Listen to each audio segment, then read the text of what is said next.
Yeah, dude, that's when I was telling her, like, "That's not a fucking midget, it's a dog, dude." And I don't know what she was gonna try to do next, Hey, but we're live. We're recording right now. Oh, and welcome back to another great episode of In Gear. As usual, your host, God's gift to mankind, Justin, and the bane of my existence, Thomas. Please reach out to us at ingearedpodcast@gmail.com. We want to hear from you. We love to read questions on the air. Yeah, we do. And if you're going to leave a fucking comment, make sure you do it because that's what we need. And it makes our job easier so we don't have to do our job. Absolutely. Anyway, so I hope everybody had a great holiday. Now comes everybody's favorite part, the return trip home. Yeah. Actually kind of reminds me of a time I was out traveling with the family when I was a little bit younger. To Schenectady? No, it was in New York, though. We went out there and we went to Manhattan, wanted to see all the sights, the Statue of Liberty and all that shit. Did you get a bagel while you were there? Or get a pizza? No. Oh my God. You can get a bagel anywhere. Whatever. Well, anyway, back to my story, you piece of shit. You know, we went out there, saw Statue of Liberty, all that bullshit. And I remember we drove by the World Trade Center building. And we were walking downtown. We got out and we're checking things out. And I remember saying to my mom, "Hey, I sure would like to go up to the top of the World Trade Center and, you know, look out and just see everything from up at the top of the World Trade Center." Yeah. But it was getting late in the day. We had to make it back to my aunt's, my mom's sister and everything. So we didn't really have time. And of course, she tells me, well, you know, maybe next time we'll go ahead and do that. Oof. Well, unfortunately, that was August 2001, and we all know what happened in September of 2001. Jesus, dude. Yeah, so there was no next time for you, was there? There was no next time. There will not be a next time. Do you feel like that not getting to get to the top of that really hurt you? I guess it didn't hurt. Did it make you upset? I mean, I think that my tragedy is about the smallest possible tragedy that could have come out of such a thing. Yeah, you're right. I mean, hey, listen, airplane food. What's up with that? Yeah. What's up with it? Well, I don't know. It sucks. What do you want from me, dude? Yeah, it's never good. Are we telling one-liners now? Is that what we're doing in the show? It's just going to be an hour of one-liners the whole time. Yeah. I mean, I'm not Take my wife, please. Take my wife, please. I'm not like, you know, a big fan of airline food. And really, I realistically don't think our listeners really want to hear my opinion on airline food. It's not like the next time they're going to run and be on their flight, like, you know what? Fucking Thomas from In Gear really recommended the pistachios. I think I'll go with the pistachios. Yeah, so. I don't think anybody's too concerned about the airline food in general, just because when you get on the plane, you're just trying to get from A to B. Yeah, but I do have to say, when we flew out here, the airline food was terrible. Fucking like those like little chicken Caesar salads they gave us or some shit. Yeah, not good. The only thing cool about that whole like fucking 8-hour flight was the stewardess guy bringing us a shit ton of whiskey. Oh, we hooked him up. Like, you tipped the hell out of him. I think I tipped him like $100 total, and he was like, "Yo, keep that down. Let me keep it on his DL." We got, and he's like, "How much whiskey do you want?" I was like all of it. Like, how many shooters do you have? We want as much as we can get. So he fills up a barf bag, and I should have said to him, it's like that line from Parks and Rec. I feel like you misunderstood me when I said I want all of your whiskey. So. We got nice and schmammied, which was pretty chill. I mean, we had probably, I don't know, 8 or 10 each. Yeah. Yes.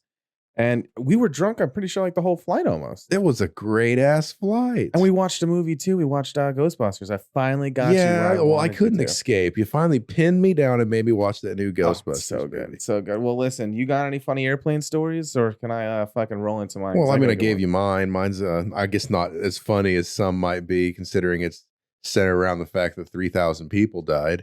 Oh God. All right, well, hit me with it. I want to hear your airplane story. Well, that was it. Just we flew out to New York. I feel like you're missing something, but yeah, we flew out to New York. Okay. We went to see all the sights, and of course the World Trade Center. My mom said we will try to catch next time, and there was no next time. Did your mom smack you across the mouth? No, I mean, why would she do that? I don't know, maybe she wants to hit you or something. My mom's also the one that broke the news to me about 9/11 later on. She's like, "Hey, they hit the World Trade Center. Wake up." What? Yeah. How old were you at the time? Oh, I must have been about 14. Shit, that's wild. 13, maybe? Maybe about 13. Was I? 2001. That was how many years ago? Well, now we're coming up on, that was 22 years ago. I was like 6. just over 21 years ago. But yeah. You 6 years old, you probably still shitting yourself when that happened. I was in first grade. I remember it very clearly. Like it was yesterday, very clearly. So, but hey, listen, let's not get too hot and heavy into 9/11. You know what I'm saying, brother? Up next is the conspiracies. Yeah, here we Buckle go. up. Buckle up. Jet fuel does not melt steel beams. Anyway, let's roll on. I have an airport story from you. So I had a family party up in upstate New York, right? So I drive home. In Albany, right? What? Albany. No, not Albany. So I fly home, right? All good. I go home. I do the whole fucking, hey, I'm here. Look at me. I'm here. So then I wind up fucking flying out of Newark, New Jersey down to Florida. I fly into Miami. And I'm down there and I'm like, man, I got like an 8-hour layover or something like that. So I'm chilling. I wind up getting there. I go to a bar. So I get in actually like really late. I think it was around like 2 a.m. or something. I get an Uber. First thing I do is like get an Uber to a local bar. And I'm sitting down. Because Tommy can't go without his booze. He's got to find the first bar he can find. I need my brown. It was like 7 minutes away from the airport. It's a super convenient, a very gorgeous bar. I saw there was a lot of locals there. So I wind up fucking getting into this bar. And for some reason, I think I had my dog tags on me. I either was wearing like I have these like, what are they? They were like you know how like you can go on like fucking TikTok and stuff will have like dog tags that you can get customized with like, you know, like your mother's name or your father's name or something like that. Yeah. So being that my mom passed away, I had like a set of like 2 that had like my mother's name and stuff on it, you know, in remembrance of her. So I remember wearing these and these 2 girls were like, and this owner was like, are you in the military? And I'm like, no, I'm not. These are just for my mom. And they're like, oh, okay, that's really cool. Like, you should come have a drink with us. And they were probably in their like 40s or 50s, right? And the owner's like, hey, man, like, where'd you come from? And I was like, well, I flew all the way from Denver, Colorado to New York to here.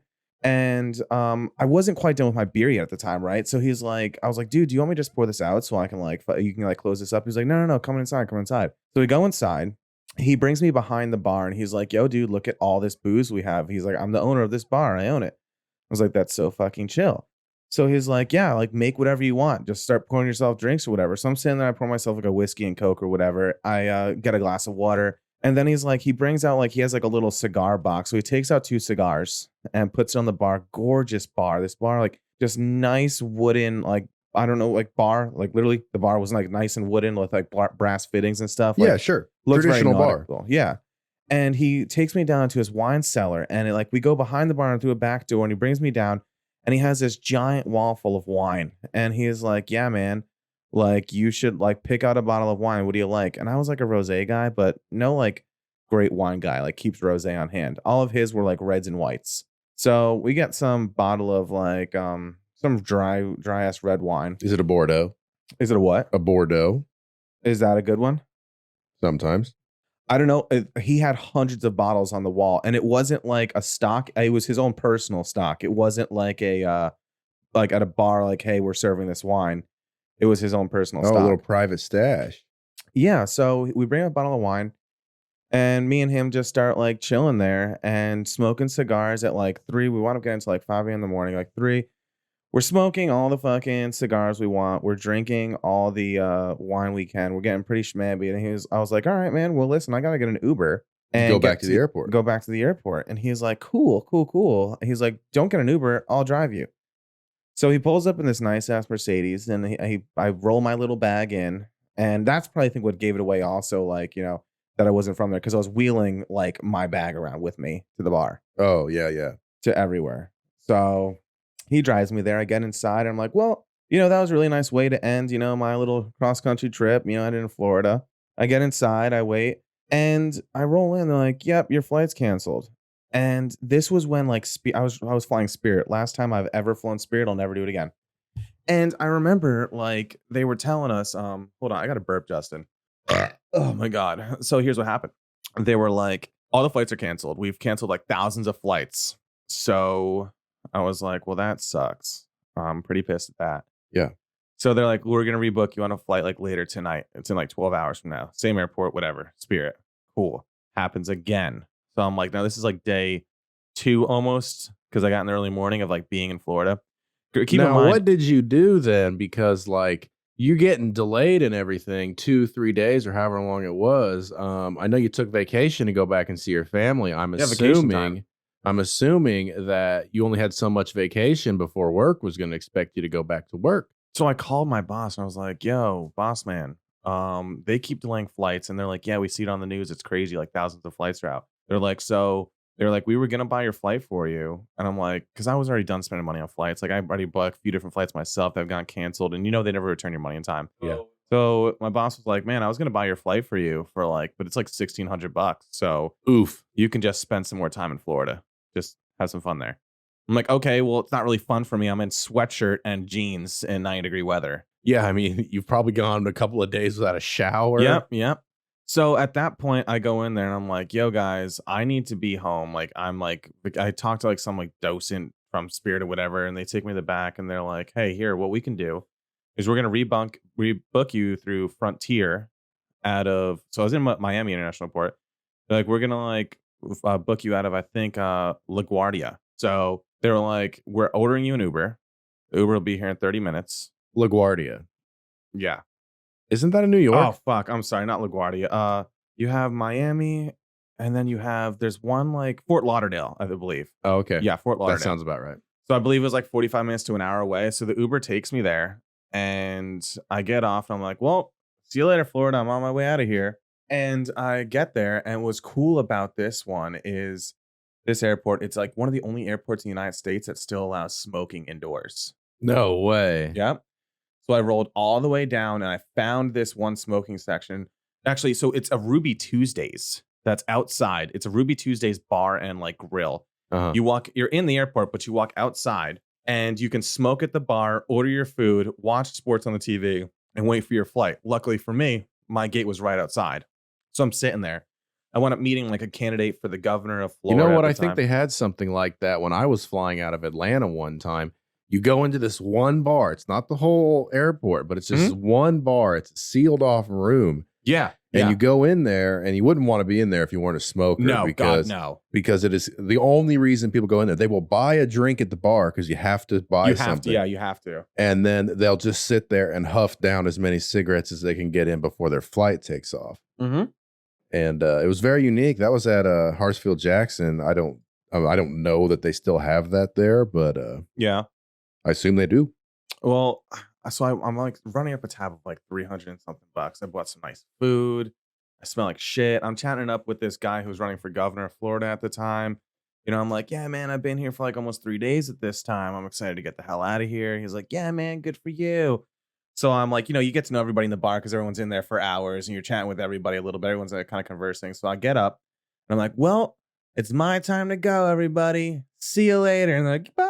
Everyone's they all applaud. Yeah. Woo, Tom. So I walk out there all fucking schmammered and, whisked up, smoked up. I get to the screen to see, all right, where's my, flight on time? Canceled.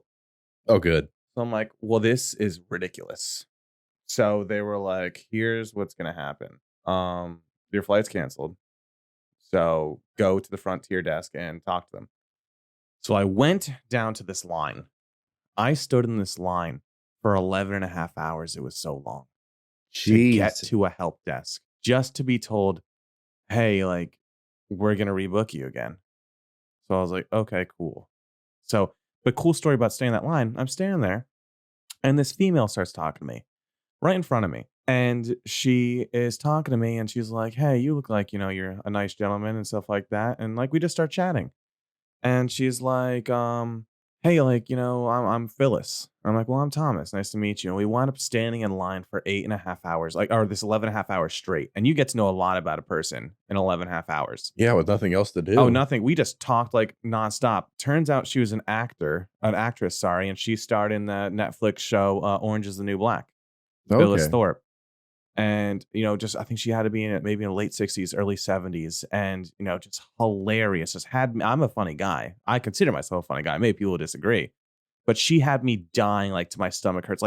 She'll play this old lady card where, she'd really be like, oh, I'm having a heart attack. Somebody, please. And then they'll come over and be like, are you okay? And she's like, oh, I'm just kidding. Wow. That's great. Yeah. Yeah. Shit like that. Just had me dying. We get to the thing. They're like, we're gonna rebook you, Thomas. Cool. You're going off on like American Airlines or something this time. And I'm like, dope. Thanks, guys. I was here for 11 and a half hours. Me and Phyllis actually had somewhat of a similar flight time, and our gates were across from each other. So we both walked together. We actually stopped at this nice little Cuban restaurant. We get some food together, and, I get a couple drinks and stuff like that. Now, me and Phyllis had this plan. If they were going to rebook us again for like another day, we actually tried. We were going to rent out a fucking hotel. Me and Phyllis share a room in Fort Lauderdale right there, and take like a nice little dinner cruise and go out dancing for the night. And you guys are probably going to like hook up. No, not at all. And that's the thing too, is like, I would have like laid my life down the line for this woman. Like, she is so cool. And we were like, hey, let's try and get a flight like a day of. And they're like, sorry, we don't have any like a day later. We have one today. And we're like, we might as well take it so we're not stuck here. Because we were stuck there both for a few days. Right. But we were going to go out, and like Phyllis will just like party like from sun up to sundown into the night. Like, she will out party anybody I've ever met. I've never seen this as somebody. And like, she'll dance like crazy, like amazing.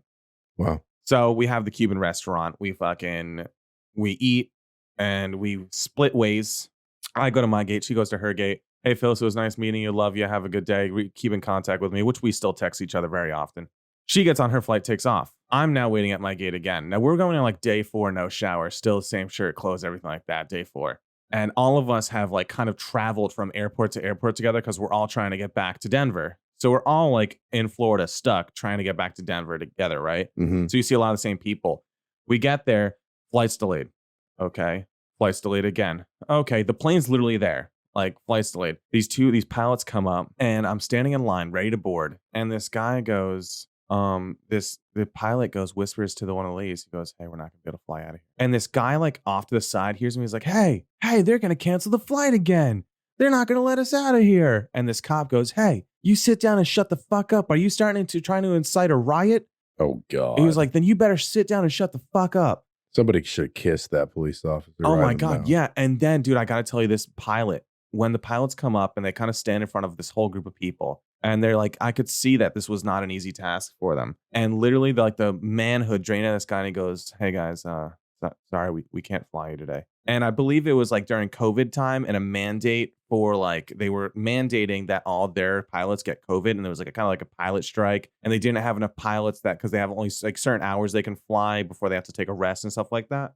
Yeah. So that happened. My family drove down 4.5 hours from Tampa, picked me up, drove me back. I spent an extra week in Tampa chilling with them, flew out of Tampa through American Airlines, and fucking got home, got to Texas where my layover was. I called you and I was like, yo, dude, I got like 10 minutes to get from, remember when I called you and I was like, dude, I got 10 minutes to get from this gate to this gate. Yeah. It's on the other side of the airport. I'm sprinting through the fucking airport. Wind up just making it as they were boarding. I think I was like boarding level zone 5 or something like that. They get me on there. I fucking go and get on the plane, get to Denver, and get fucking home after almost 5 days of being stuck with no shower in the airport. Oh, I did rent a hotel. It cost me $500. I only got to use it for 6 hours just so I can get a shower and a nap. That's miserable. Where were you at when that happened? Was that Fort Lauderdale? That was in Miami. I rented a room for a night, and I had that whole escapade probably cost me $2,000. That sounds completely miserable. I'm not gonna lie. Yeah, it's not fun. So that's what happened. How do you feel about that? How's that? I think, and maybe I'm mistaken here, and I'm getting my times mixed up, but I think about that time that you were flying to New York to see some family and back again and getting stranded in Florida. I think there was a weekend or something in there. I went down to Oklahoma to see some family over there. And unlike your trip, mine was completely flawless. I flew out. Oh, that's so great. Got there. I think I got upgraded either the flight there or the flight back. Oh, wow. That's really nice. Yeah. And then my flight was on time. My rental car was cool. I got a Mustang somehow. Oh, the EcoBoost? Yeah, just the EcoBoost. Nothing crazy. See, I rented when I went back to New York. I rented, just recently when I went back. Right. I rented an EcoBoost just to see what it was all about. Not impressed. No, I mean, it's not going to unless you're already a Mustang fan, it's not going to make me want to buy one. But I didn't mind the interior. It was cozy. The interior was nice. It felt sporty. Yep. I did not mind the interior at all. And handling and stuff like that. It was not bad. I felt comfortable with the whole car. The whole car as a whole was fine. I just think they completely castrated it by going with that 4-cylinder, 2.3-liter EcoBoost motor that made, I think, what was it? Was it I know it was 350 foot-pounds of torque. Was it like 320 horsepower, 350 somewhere around Yeah, there? 310, 320, I think. Yeah, but the torque, I think, I'm almost positive was 350. I mean, It I was a could look it up torquey real four-cylinder. quick. Yeah, look it up. It was a torquey four-cylinder, but I was not a fan, and I used the line lock quite a bit. Oh, the line lock was a cool feature. Oh my God, you're just smoking the tires like easy. You got to sit there on the gas and just literally smoke them up. I loved that feature of it, and but I don't think I'd ever buy one. I think the cool part about it was being that the Mustangs tend to, the 5 liters are very powerful that they put in those. I think the 2.3 liter in a way kind of works because it's like, hey, here's like enough power that you're bridging that line before you could lose traction whenever you want. And like, I don't know. I didn't hate it, but I would never willingly go buy one. I agree. Now I just did find this online, and then I lost it. Isn't that cool? What, the horsepower specs and everything? Yes. What was cool about it though was they have a lot of sensors in there where you could see like your cylinder head temperature, your intake air temperature, your cool, like obviously your coolant temperature, like everything. You can see pretty much everything that's going on with the engine. Right. And I mean, it had like track modes and drag modes and a few things like that, which I think really probably isn't going to change the horsepower of the car. It's probably more how it lays the power down. Yeah, it stiffens up. So when I was going from sport to comfort and all those different ones in track, you could feel it in the steering wheel, like where it'll stiffen up. And also track mode will keep it higher in the revs and stuff like that. Kind of like downshifts for you in a sense. Yeah. Well, so I just found it again. And so the EcoBoost Mustang, this generation of Mustang with this engine package comes at 310 horsepower. How many foot-pounds of torque? Damn it. See, now you asked me another question. That's not fair. I need to 350 pounds of torque. I told you 350 foot-pounds of torque. It was interesting because I think of the GT350. Yeah. Right. And it's pretty cool that they're like, 350 horsepower. Which is, torquey out of a 4-cylinder stock right from the factory, a 2.3 liter. I definitely feel like it had a good amount of torque. Now, did you get the your rental Mustang? Was it the hard top or the convertible? Hard top. Oh, I got the convertible. Oh, really? Oh, yeah. Damn. You like it? Honestly, if I were going to buy one, I actually think I would aim for the convertible. It's kind of nice. Comes down real easy and everything like that. Is it automatic? Yeah, automatic.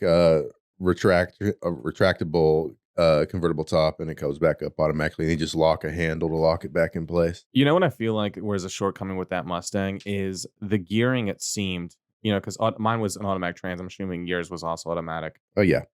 The gearing in like first and second seemed to be so long that you're staying in those gears longer, and you're not getting like the peak power at like the RPMs that like you want because you're almost stuck and bogging out at such low of an RPM. Like the gearing for me seemed very long in those first two. So sometimes like, I'm just stomping on the gas, just trying to fucking like, get it to downshift or something. And it just stays in that one gear because it can't downshift anymore because you'll fucking redline the shit out of it, but it's in its like prime gear. So that's like my only thing. I think if it was a 6-speed, it might be a little better. A little shorter gearing, I think that would have been super dope. But did burnouts like a fucking champ. Yeah, it could do burnouts. I know, I see one of the things that is a problem, and I know you know this, but for our listeners, like when you go from a hard body car or hard top car to a soft top, when they remove that top and replace it with a piece of canvas, they oftentimes are removing a structural component of the car. Oh yeah, you flip, you're dead. Exactly. Well, yeah. So they reinforced that windshield so it can stay upright on its own windshield and not collapse down really? itself. Yeah, okay. The windshields on most convertible cars are reinforced and very strong. But like when we're talking body roll and going around corners, a lot of your hardtop cars, they have built-in stability by that roof. Yeah, you're almost bracing the car more when you add that hardtop. Yeah, exactly. They don't have that, so they try to go ahead and manufacture that stability in other places, putting different types of support in the undercarriage of the car. Oh, okay. But it cannot fully make up for it. So your cornering and handling is going to be sacrificed when you go to a vehicle like that. That's one of the to carry. I don't know if to piggyback of what you're saying. Yeah, that is like when my buddy John, he got a Mazda Speed Miata, 1.8 liter turbo Miata. One of the first things I told him to do, just out of pure safety, was, hey man, if you roll, like your head can almost like if I sit up straight in that thing, my head could almost like stick out just above the windshield.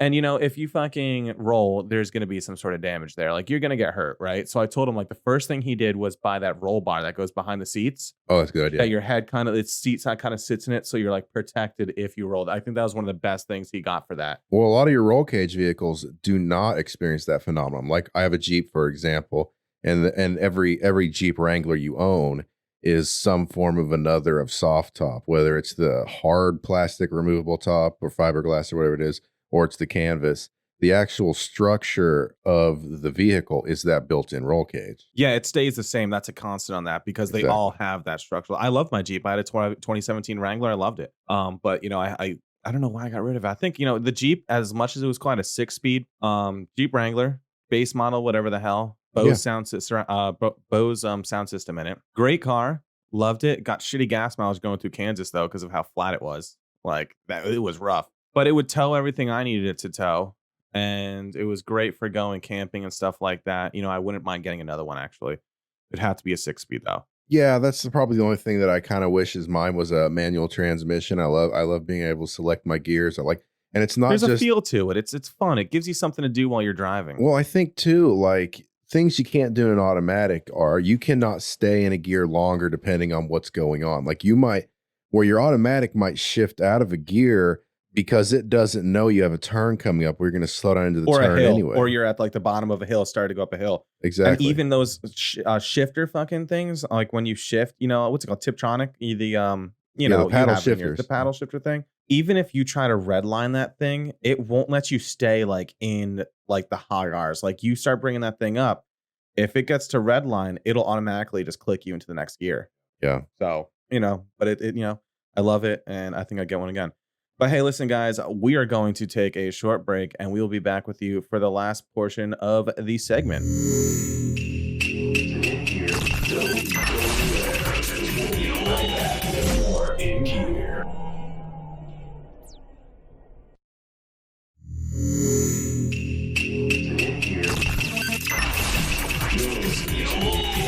And you're back. I'm Tiny Tits Tommy.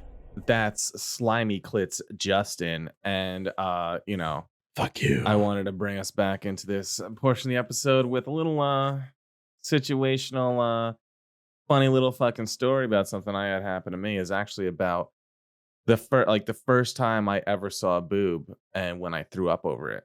Oh Jesus. Here's Tommy seeing a boob for the first time in his life. I guess we're all supposed to shit ourselves now. So it was like I was like fucking 16 or something like that. I don't even remember. I was a young kid and I remember like getting this first girlfriend and she was like, oh my God, I know you like me. Like I heard you like me, whatever. I'm like, yeah, I like you. And we're at our lockers and she crouches down and like I look down her shirt and like this is my first girlfriend ever. And I look down her shirt and I see a boob and I instantly get lightheaded and almost like grab the locker to like brace myself. And then as soon as that, like I said, oh, okay, see you tomorrow. And I walk right into the bathroom and throw up everywhere. You're going to have to go into some more detail there, dude. So you got lightheaded and vomited because you saw a mammary from a woman. Like these udders, were they just repulsive or what's going on? Well, it was more like nipple than anything. I think maybe that threw me off. What, did you not think women had nipples? Well, I just didn't know like the nipple to boob ratio and what it should be at that point, but it was definitely off. It's not what I would consider an ideal ratio now. And then the question is, now this is the first boob you've ever seen or the first in-person boob? Have you seen images of boob? Yeah, first in-person boob. Okay, so you already had an idea from some different forms of media what a boob might look like. Yeah. So what was so surprising to you about this one? It was right there. It was in person. It was a real thing. It wasn't just some dial-up internet porn boob. It was a real thing. Okay. I cried. And then you cried? No, I don't think I cried, but I probably wanted to. I don't understand what got you so worked up about this though. I don't know, but here's the thing. She was my first girlfriend, and I actually dated her throughout my whole entire high school career almost. And I remember, which leads me directly into my handjob threesome. Interested? Are you? Yeah. Have you ever seen a penis before? So first of all, I'm not 100% sure what a hand job threesome is. Okay. So I go to this girl's house and she has a gator, one of those like 4-wheeled fucking thingies that you used to do like yard work, kind of looks like a golf cart thingy. Yeah. So we would drive that up and down the road all the time to go like fuck and everything like that because we couldn't do it in her parents' house. So I remember she had this So you'd friend. fuck in the gator? Yeah. So she had this friend, right? And I remember her friend was also into me. Good looking girl, whatever. What was her name? Steve? Yeah, Steve. Her name was Steve. No, her name was Colleen. Yeah, Okay. Colleen. So I remember I'm standing on the back of this gator and we're all standing on the back, kind of like looking off a cliff, like just like kind of enjoying the scenery. Real Dawson's And- Creek vibes right now. Yeah, but she, so my girl at the time reaches back and starts stroking the meat through my pants. And I'm Just like, a little over the pants HJ? yeah, again, another over the pants HJ. So I'm at that point, I'm getting rocked up, I'm breaking up, right? I'm like, this is pretty dope. And then her friend turns around and looks at it. And then Chelsea also goes, hey, you see this? And points at my penis. And is like, yeah, look at this. I get to like touch that or whatever the fuck she would say. Yeah, I did that. Oh my God, this is going to be great. So she fucking does that, right? And then she whips my penis out in front of this other girl. So now I'm getting a double hand job from two separate girls on the back of a gator covered in manure looking over a fucking like gorge. Wow, that's fantastic. That leads me, Justin, directly into my first blowjob story. Oh God. I was 16 at the time. I'm sure this is a catastrophe. It was my birthday, September 12th, my 16th birthday, right? Oh, right, because you were born the day after September 11th and a few years different too. Exactly. So here's what happened. We hang out the whole day. It's time to go home. Her father's giving me a ride home. And I lived like 45 minutes to an hour away at the time because where I'm from, it was like super like far to drive everywhere. It's my birthday and he's giving me a ride all the way fucking home. And I'm in the back car. He's in the driver's seat. And she is next to me. And we're driving home. We're about 15, 20 minutes into the fucking thing. And she's like, hey, she whispers in my ear, I want to give you a blowjob for your birthday. And I'm like, yeah. Dope. And you're like, yes, thank you, sir. Yeah, thank you, sir. But here's the thing. Her dad's in the front seat, right? Oh, God, dude. Don't even tell me So anymore. now I'm like this. So somehow, she like, my penis at that point had to be maybe like 1.5 inches long, soft.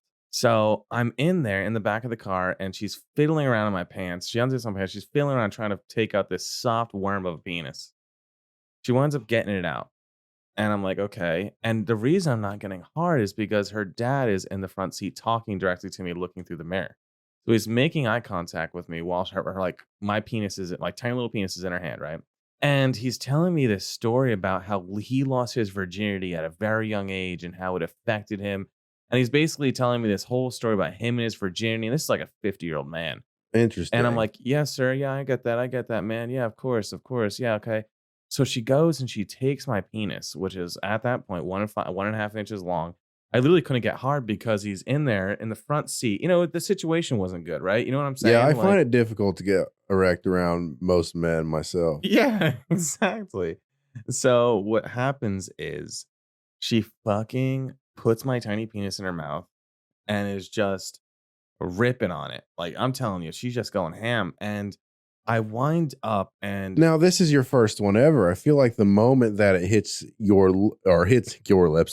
her lips, like instantly all your teenage hormones have to take over and you are excited. some would think that. Some would think that's what would happen. Or maybe the 50-year-old man is still shutting you down at this point. He's still shutting me down. I think he had to know that. And maybe like they were like really backcountry. So maybe he was sleeping with his daughter. I don't even know. Oh, that's great. Yeah, it's great. But he had to know, right? And she's doing it. And I wind up like getting like a little bit of feeling. I'm like, she's like, so she's doing it for a while. She comes up next to me. And she's like, hey, let me know when you're about to finish. So I'm soft and it's going on. Like she's down there for like a good 20 minutes because it's like an hour-long car ride home.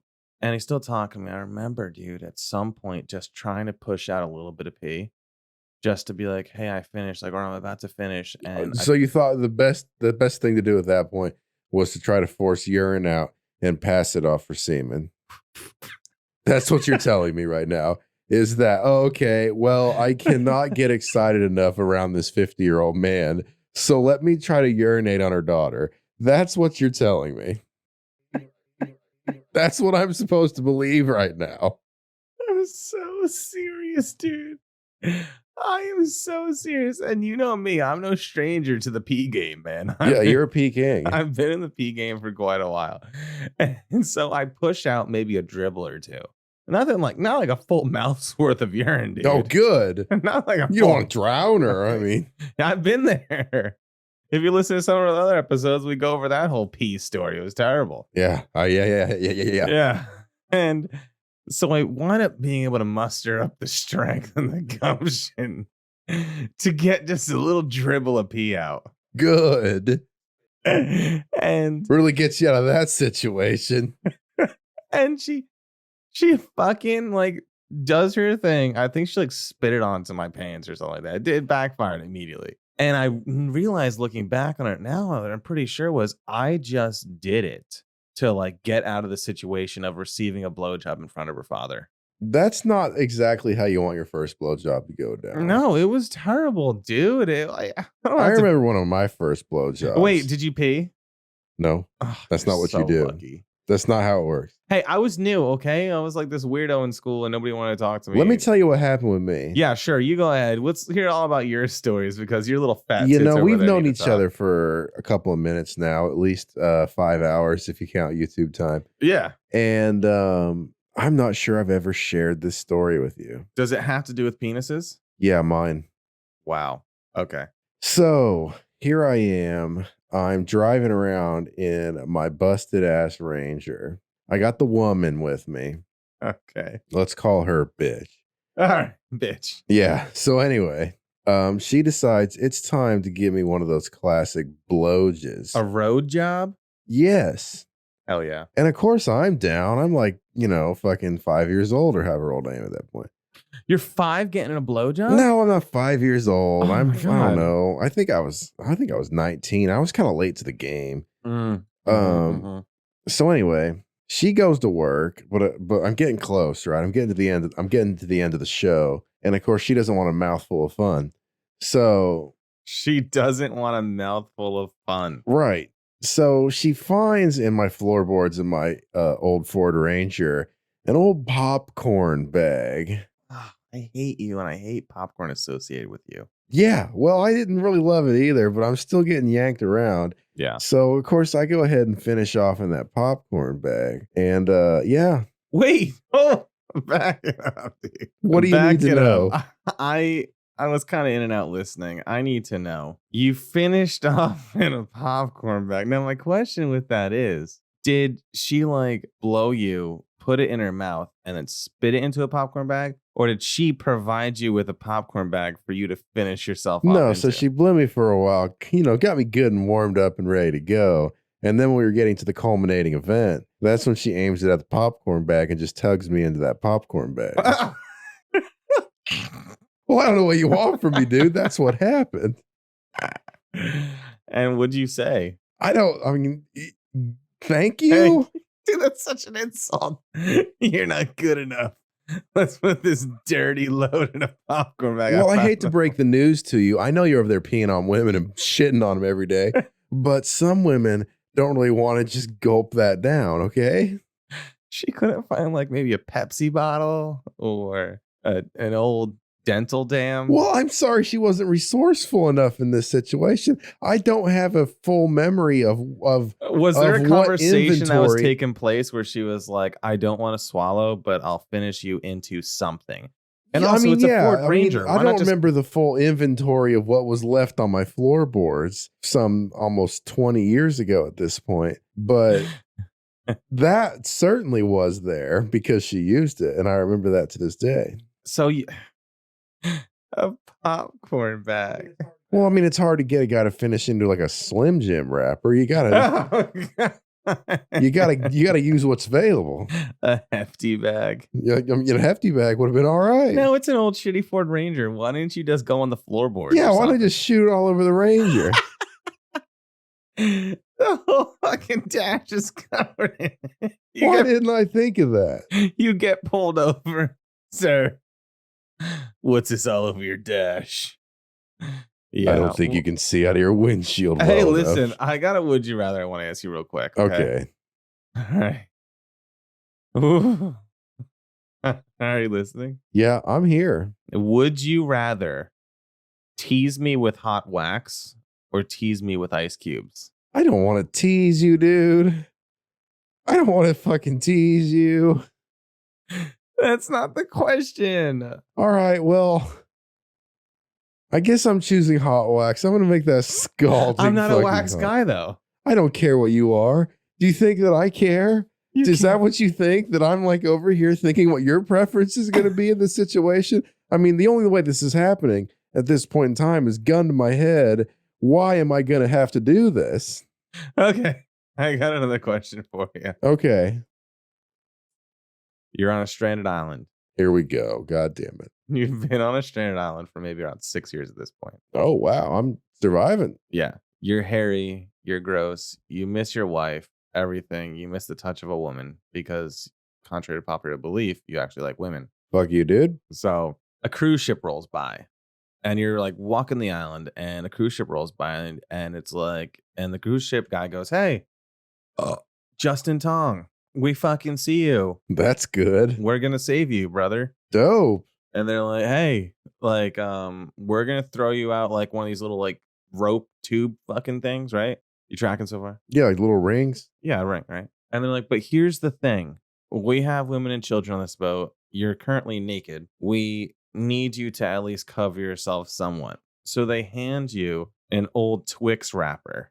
And they're like, "Hey," and they toss it off like the fucking balcony. Like, "Hey, cover yourself up with this. Could you, in theory, cover yourself up enough, at least your penis, with a Twix wrapper so they could like hoist you up the side of the boat?" See, this is why I fucking hate you, dude. And I hope you die in a fire. And they're like, and you were like, and you let's just say you hit them with like no, I can't do that. They're like, "Okay, cool, see you later." Yeah, dude. This is what I'm talking about. Like, I guess I'd fucking try, but what do you want from me?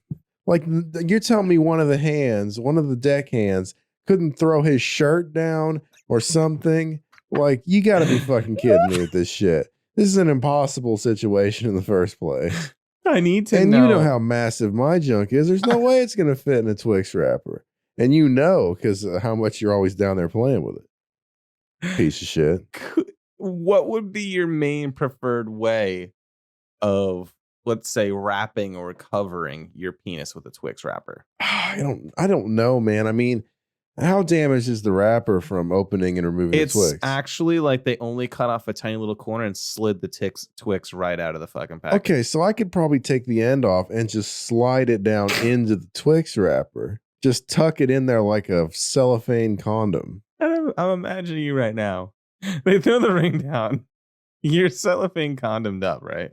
Yeah, I guess. Now they're pulling you. They're hoisting up the side of the belly. That's like, and your cheeks are just rubbing on the side of the ship, screeching with every pull, like, and your cheeks are just smearing the side of this fucking boat. But you get a glance. Here's another funny thing. You get a glance at a woman on the ship. Now, this is the first woman you've seen in maybe 6 years, right? I guess. You instantly start getting erect, which is an issue because your penis is inside this small little Twix wrapper.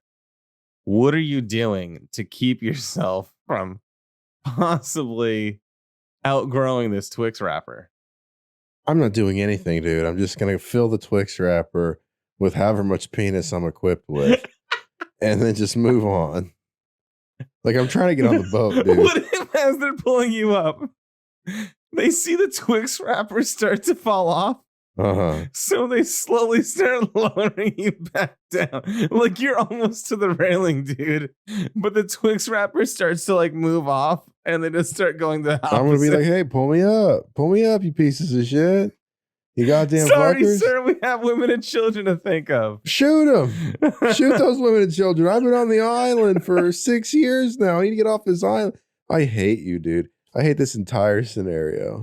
I'm asking the hard questions. And everyone likes to say, "Oh my God. This is the important stuff the world needs to know." Yeah, Thomas doesn't know if like fucking he just like stupid questions. Well, here's the thing. Maybe I do. But when you get into that situation, you'll fucking know what to do. Yeah, I mean, you never know what's going to happen. Yeah. So this brings me to my next would you rather, because God damn it. And just so I have a mental note, before I delete this, and I just need to know: are you using the hot wax or the ice cubes to tease me? I guess hot wax. I if that prefer makes ice you cubes. happy. I'm an ice cube guy. We get hot wax. You get what you get. You don't complain. All right. Now I got a good one here. I'm trying to decide. All right, here's a good one. And maybe this will roll into some better stories. Wink, wink. So, would you rather find out that your partner slept with your parent in the past, or your ex now sleeps with your parent? I don't know how this is supposed to lead into some other story, wink, wink. Like, nothing like this has ever happened to me. Just answer the question, Justin. So would I rather an ex be sleeping with my parents or your partner right now, your current partner, found out you slept with them in the past? Oh, I think I would rather it be my ex, because if it was my current partner, then I have to go through a whole breakup and everything. With my ex, I can just be like... No, it was before you guys started getting married or dating. With the current partner? Yeah, it was at one point they slept. Like, your partner at this point could be like, hey, I just want to let you know that I fucked your dad. Yeah, I don't want that. In the past, though. I don't give a shit what the ex does. So that's fine. Wow. Okay. I mean, that seems pretty obvious. I mean, what would your answer be? The same question. Oh, I feel like it'd be the same thing. Yeah, how could it not be the same thing? That's such an obvious question. I feel like it'd be the same. Hey, are you drinking whiskey anymore, or you just hate whiskey now? Yeah, I hate whiskey now. That's why I quit drinking 3 years ago. You know what I want to bring up? Wait, no. Let me ask you one more. Oh, God. Give me one more. Justin, can you stop drinking the whiskey for 5 seconds, Justin? What is the whiskey for? It's for drinking. It's for looks.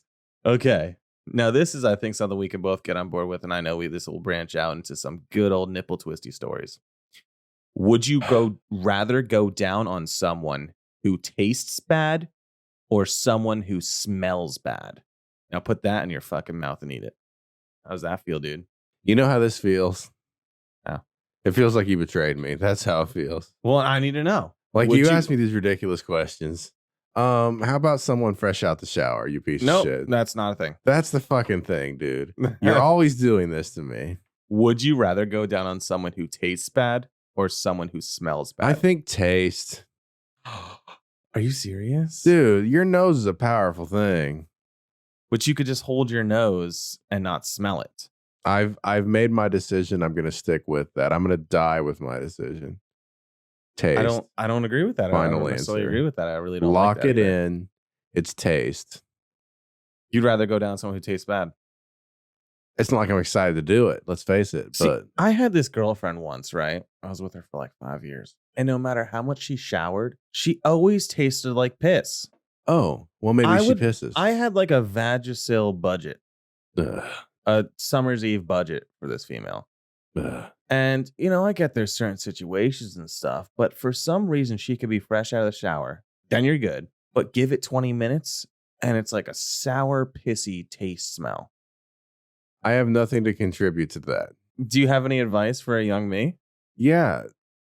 Quit getting with this woman. So would you say that you would rather have amazing sex that lasts 47 seconds or have okay sex that lasts 10 minutes? I mean, I think I'm picking amazing sex. I mean, if you can get it, however you get it, it's still amazing. I mean, I last on a good day, dude, I might last 7 seconds. Oh, yeah. Well, that's something you can work on. Maybe do some jelking or whatever they call that. Oh my God. I don't know why anybody would purposely deform their own penis. Is that deformation of the penis? A temporary deformation, I would say, yeah. I don't think so. Dude, let me tell you a story about my childhood friend's penis. Why are you seeing other children's penises? So, my buddy. How old were you at this point? 20? Maybe. 13. And they're 4?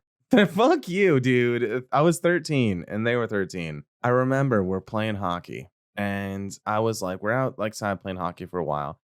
And young kids, it was nothing sexual. It was just two kids exploring themselves, right?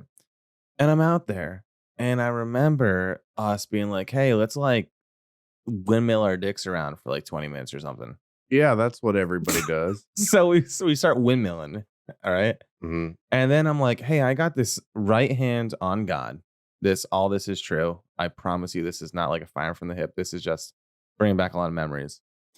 I remember having a roll of like not plumber's tape, electrical tape that we would use on the grips of our hockey sticks. Sure. And we got to this idea of like, yo, dude, let's like tape our dicks.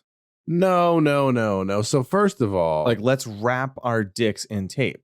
No. Yes. No, I hope you feel shame. Why? I hope you're embarrassed to share this. Why? What the hell is wrong with you, dude? Why are you taping your penis to another man's penis? No, hold on. Initially, it was just me taping my penis. See how my finger is? It was me taping my penis around it like this. And then us being so that's fine. And then we're like, oh, look at us, taped penis guys. So after that, once our penises were then taped, we decided to tape our penises together. What the hell is wrong with you, dude? So we're facing each other, right? And then you just start kissing. And our penis, no, it was just like a bros thing, like a cool hangout buddy thing. You and your bros are a little different than me and mine. And we're facing each other. And we kind of put our dicks like this, like you know, you see what I'm doing? Side by side. Side by side, right? So that's not gay. No, it wasn't because our dicks were taped, so there wasn't really any skin to skin contact. So what happened? What do you think, you're going to sell me on this? No, I just maybe you have a better understanding of what it's like to be in the dick tape scene. So I take God damn it. I take our dicks. I don't take them. We both maneuver our own dicks separately. We put them like this.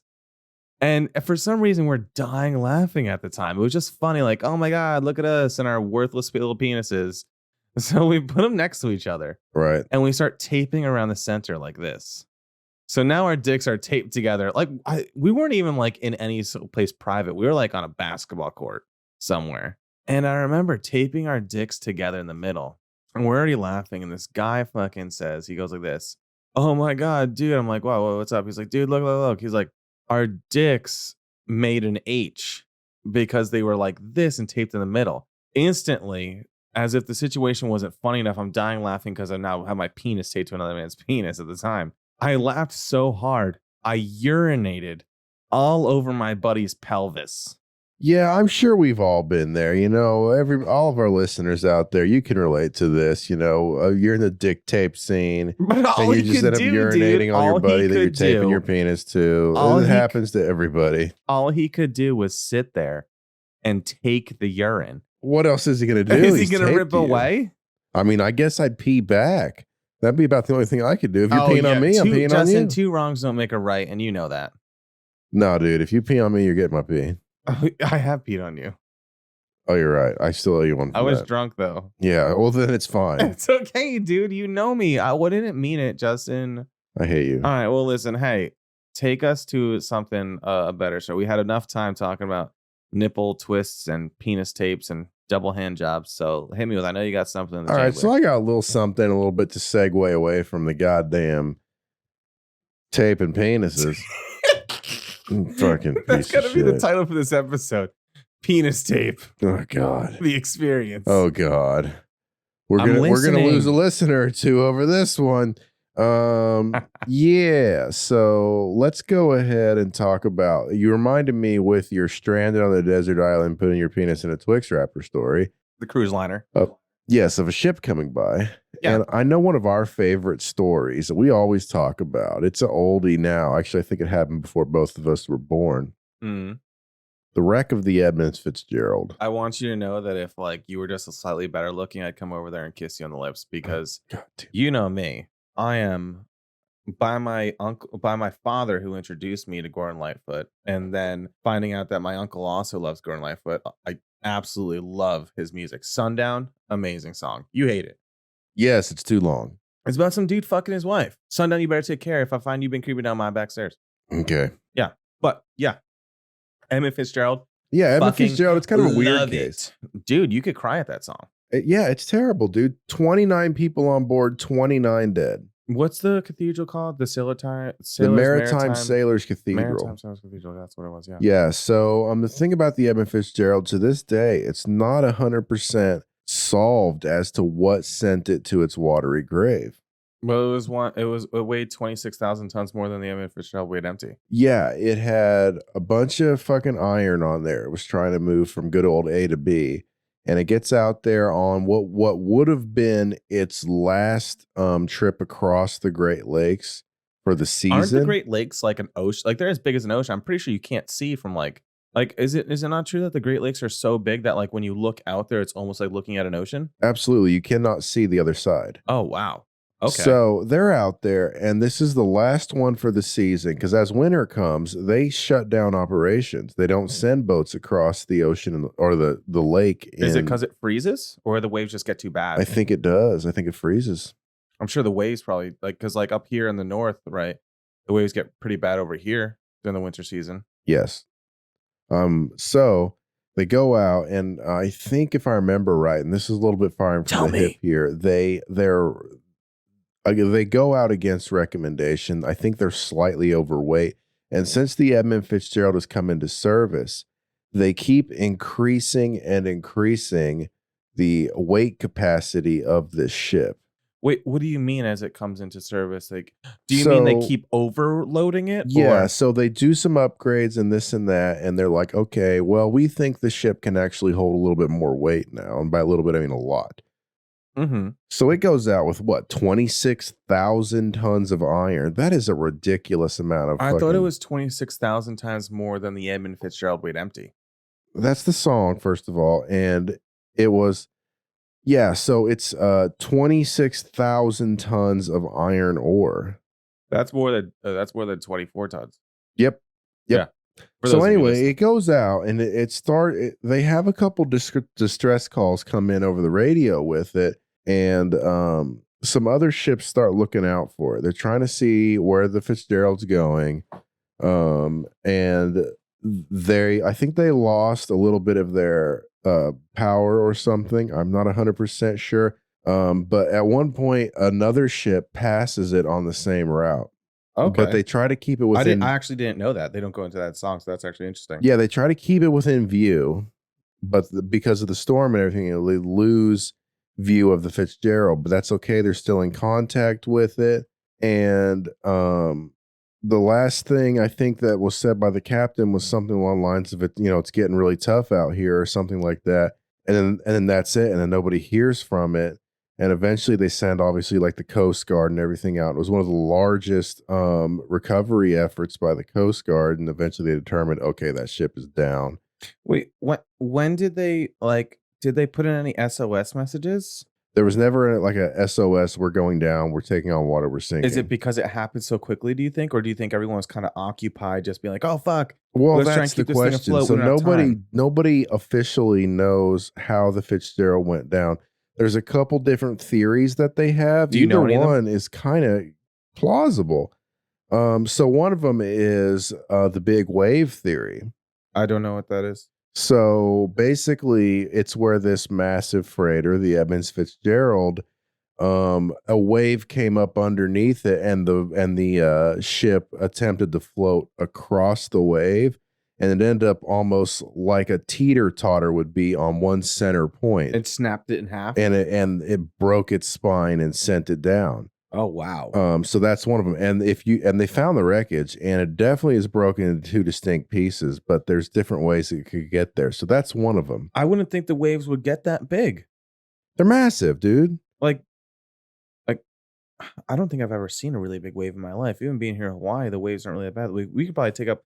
They actually got that fucking surfing competition coming. Well, I want to go up to the North Shore, and in December timeframe, that's when the bigger waves are coming through there. We so I should take think a trip. we might try to make it over there.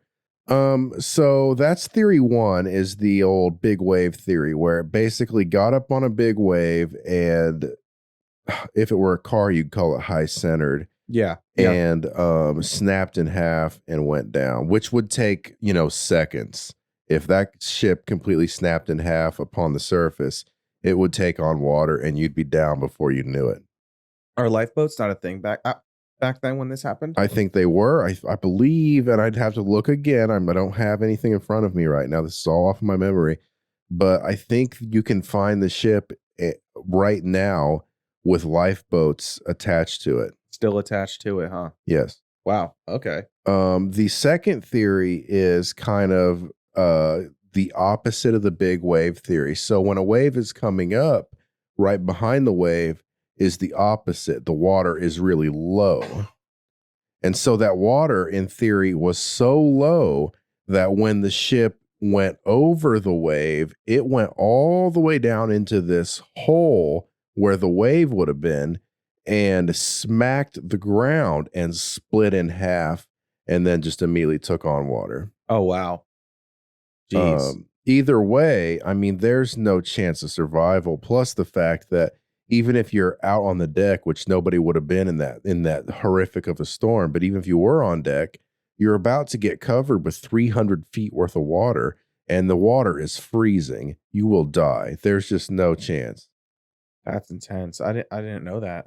I didn't even know that the waves got that big. Oh yeah, the Great Lakes, man. There's nothing to be messed with. You need to respect the Great Lakes, man. There's actually a lot of really fascinating wrecks when you get into it. The Fitzgerald might be one of the most popular ones out of those Great Lakes, but there's a few others. I've watched a few videos and like a couple. The Titanic. The Titanic was not on the Great Lakes, believe that or not. I think it sailed in the Atlantic. Isn't that crazy? I hate you so much sometimes. No, because I hate you. All right, we'll continue. So it went down to its watery grave, obviously, and they had this humongous search and rescue effort that obviously did not produce anything successful out of it because the ocean had already consumed the ship. Yeah. And all of the crew perished. 29 sailors on board, 29 passed away. Jesus Christ. And, you know, obviously, we talked about a World War II and the attack on Pearl Harbor and what it was like to be a real person on the ground in that situation. And that's something I try to do. And it's very difficult to appreciate the emotion and the fear and what a person might be going through in that situation. Imagine being on that ship as like just a deckhand or something, just a dude trying to make a buck. And the waves are getting bad, man. And you're like, what is about to happen to me? I have no idea. Is this ship going to make it through? The inevitable. Yeah, you have to have some sort of like, hey, this is about to happen. Yeah, it's got to be absolutely terrifying to go through. But because of that, I believe the Coast Guard and everybody, I think they changed some of their regulations as far as how to ship, what weight must be per ship depending on its size and classification. And they've obviously tried to learn as much from they can from accidents like that and other ones. That's all you can do is just learn so it doesn't happen again. The thing was, when that ship was commissioned, I think almost 30 years before it went down, it was a kind of an old ship by that point in time. When it was commissioned, though, it was the biggest cargo ship on the Great Lakes. And it had worked and worked and worked and worked for years. And it broke tons of records, and it was the hardest working ship out there at the time of its loss. Since then, it's been beaten. There have been bigger ships with more capacity, but that was just a workhorse. And I know for a lot of people, myself included, it's just like a piece of classic America, hardworking men out there, busting their ass in the freezing cold, getting splashed with water, just trying to make a buck to bring home to their wife and kids. Imagine that was your job as like, just being the spouse of somebody like that. Imagine that was your job. Like, hey, like, a lot of people, complain like, oh my God, I worked, 50 hours at McDonald's today. Or like, what about like what it was like in the Depression or something like that, where people were working so hard for pennies, right? Or like people like that, even like if you relate that situation to maybe something more modern, being like the Deadliest Catch, right? Those guys out there are crazy, man. So they're in ballsy. Smaller vessels in a lot deeper water. So obviously, like I said with the Edmund Fitzgerald story, one of the theories is when the water goes high, it also goes low, and when it got low, it hit the ground. You're not going to have that in the outright ocean where the ocean is thousands of feet below I can you. understand that. Yeah. But those smaller boats too can kind of just bob up and down on the surface, even in some pretty rough weather. Whereas these big freighters, man, they're just so big and so heavy. Well, there's a guy on TikTok, and I'm sure you probably just get some interest in just watching these while you're on the shitter or touching yourself and you're pouring hot wax all over yourself. There's a guy on TikTok that will actually he like has some program, I believe it's like a game, and he can like get all these different boats and put them through different waves and like different, nautical scenarios and see how they would structurally hold up and what happens. Oh, I think I've seen those simulators. It's like a program. I think it's a program, and you'll see like different size waves and I think that was developed by a college or something. I want to say, what's that big Navy school that they have? Oh shit. Navy school for pros? No, Navy school for pros. I don't know. Tell me. Oh, I'm not a big Navy guy, so I don't really know anything about that. I'll look it up real quick. I still feel like being, in a situation like that. I remember during the song, the fucking captain, the captain or the cook came on deck and said, "Hey, fellas, it's too rough to feed you." That's got to be a sign that, like, hey, man, shit's getting pretty shitty out there. And, if you think more deep into it, it's like some of these guys die without like a fucking meal in their stomach, right? Yeah.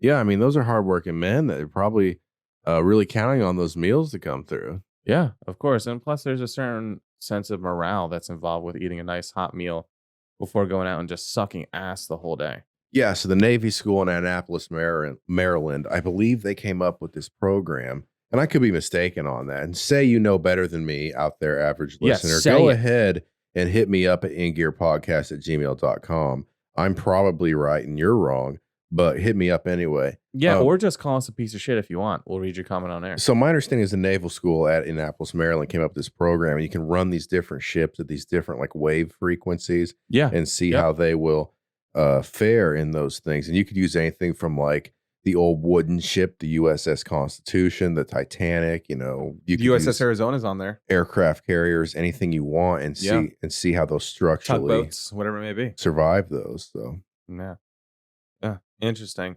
Well, listen, Justin, I think I speak for both of us when I say it's yet another awesome episode 6, and I think I speak for both of us when I say we hope your holiday season was super fucking dope. Yes. Hopefully you got laid.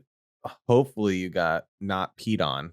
No, that's you. You probably got peed on for Christmas. It's on my Christmas list. Hopefully Santa will come through. Yeah. And hopefully, you guys are staying safe and doing the cool things and like having fun. So, and thank you for listening too. I know you guys really don't understand. Like if you were just like, if you look at this video and it's got like 10 views, something like that, and you just were one of those 10 viewers, like we're constantly checking this stuff, just trying to like see if we're like interesting anybody. Like I think the appreciation goes more than anything, right? Yes, 100%. Like we listen to our listeners.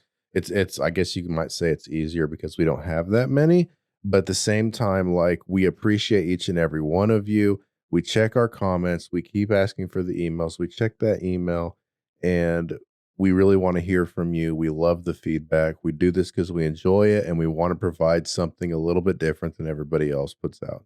Exactly. Well, listen, I am. What am I going to call out this time? I think I am. Let's say I'm Tomato Tom. That's Jesse McCarthy, Justin, and you just listened to In Gear Podcast. Thank you.